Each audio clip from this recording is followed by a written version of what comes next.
Hey guys, welcome back to the Snap Ring Chronicles. Today we have another Ratchet video for you. But before we start, if you can give me a like or consider subscribing to this channel if you find this content helpful or informative. Okay, today we have this tiny Ratchet. I went to AutoZone and usually they have some tools and they carry this brand called Titan, and by the counter they had this little Ratchet. I think I paid like $10 for this Ratchet. It's a 1/4-inch drive. It has 60 teeth. Says lifetime warranty. I don't know. I haven't heard much about Titan's warranty.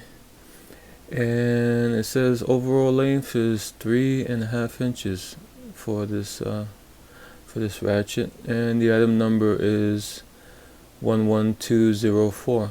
And where is it made? And this Ratchet is made, on the bottom here it says made in Taiwan. Okay. Like I said, this is a tiny Ratchet. It says 3.5 inches. Let's see if that's right. Yep, it's 3.5 inches. And it has kind of an interesting handle with a kind of a curve here, offset curve. And like I said, it's a 1/4-inch drive, and it has a quick release. You see here, it has a quick release button. You see the little quick release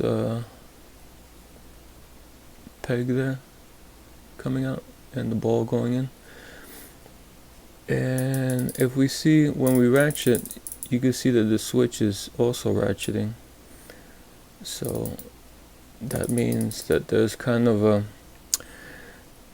some sort of bat wing pawl in here. But let's take a look inside and see what we have. Okay, to open this up, you're gonna need a tiny Torx 6 T6 torque to open up these little tiny torque screws.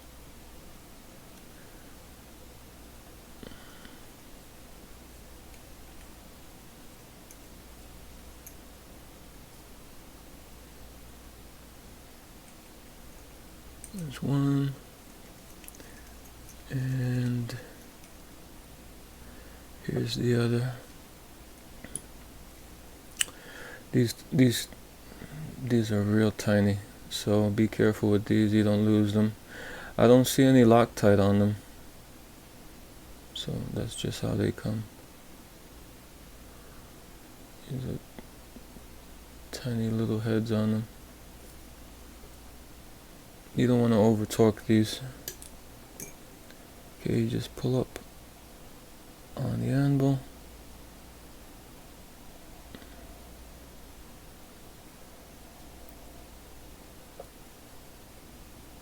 And here's the tiny plate. Not much to see here, just a regular sort of plate. Not too thin, not too thick for its size. Okay, here's the inside of the mechanism, and here is the gear.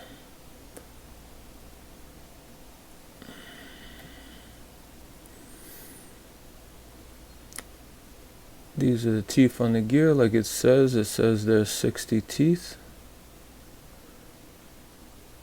This is what it looks like. It's pretty tiny, and like I said before, it has the quick release mechanism, which I don't know how useful that is, because on a lot of sockets, 1/4-inch sockets, they don't even put dimples inside the socket, so that's kind of a dubious feature, I think, in 1/4 inches. A quick release. Okay, that's the pawl. As you can see, there's a tiny bat wing style pawl, and there are 4 teeth on each side of the pawl there. There's 4 teeth, and there's a spring underneath with a ball.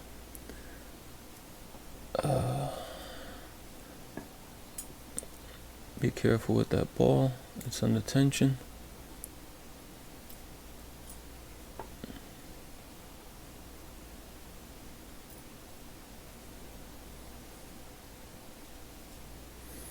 Here's a small ball, not teeny tiny, but kind of small, but a good size for the size of this ratchet.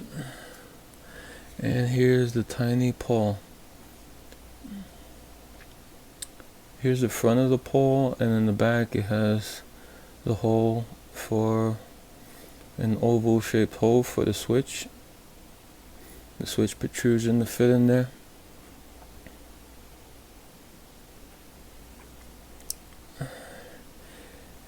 Here's the switch right here in the back, and the only way to get the switch out is through the inside. You have to push that lever, if you can get it at the right angle, and push it through the inside, because you won't be able to get it out from the other side. And here's a look at that tiny switch. You see the oval protrusion there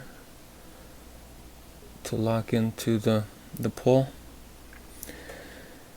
And the only thing left is the spring at the bottom of the hole there.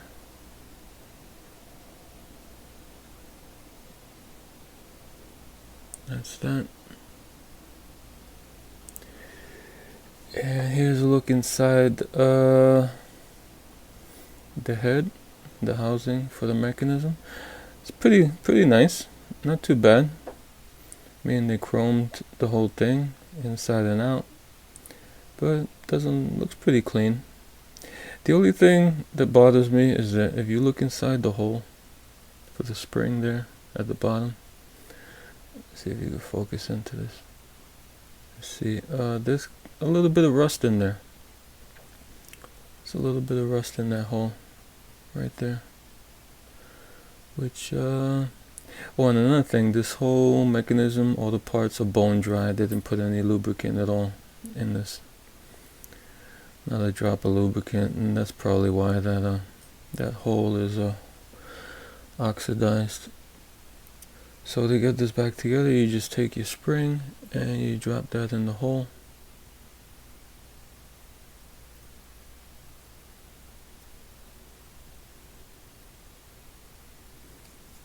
Like that.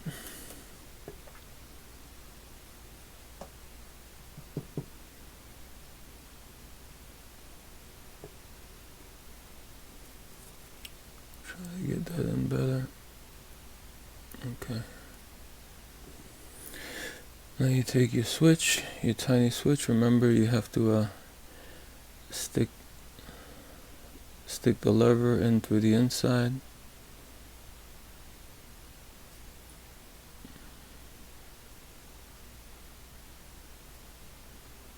And then try to grab the other side and wiggle it flat like that.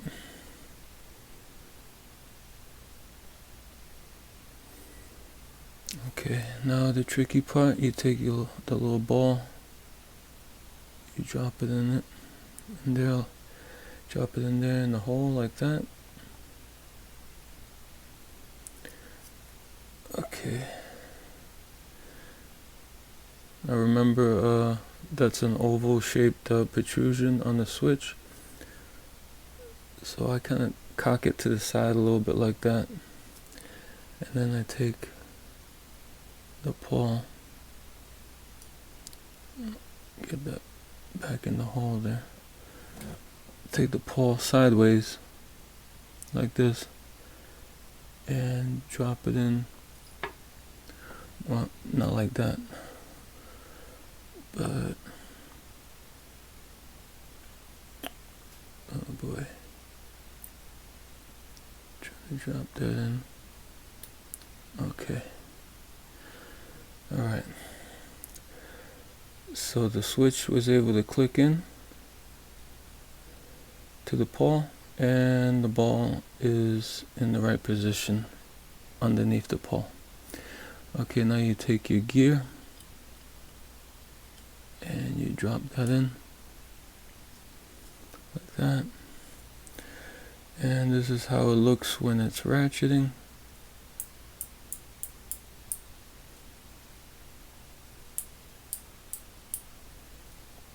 And it's engaging.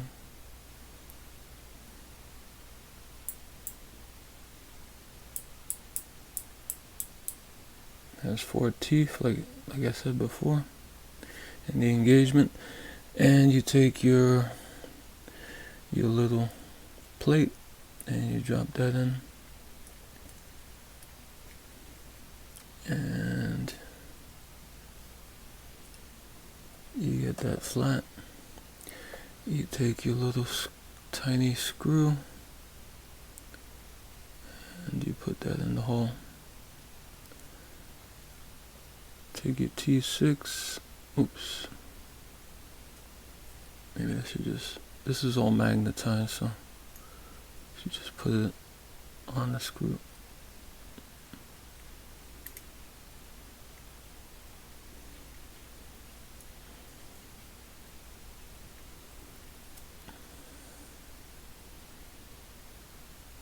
Okay.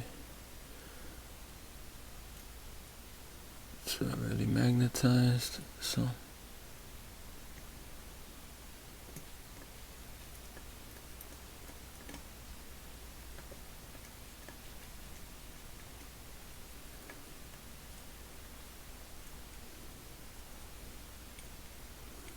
remember, just finger tight on these, because the screws screw right into the head. There's no they don't go through the head like you see on a lot of ratchets, where the screw will be over here and they'll go all the way through to the plate. This system has it where it's like you screw it out from this side, so it's screwing right into the head. And I don't know, that might not be such a great idea, because eventually if you loosen and tighten this too much, you might strip out the threads in the head, which is the important part. The screws you can probably replace, but once you strip out the head, I guess the only thing you can do is re-tap it maybe, but it's probably be through by then. Okay, so that's my teardown and review of this Titan micro ratchet from, what did I say? AutoZone. Alright guys, till next time.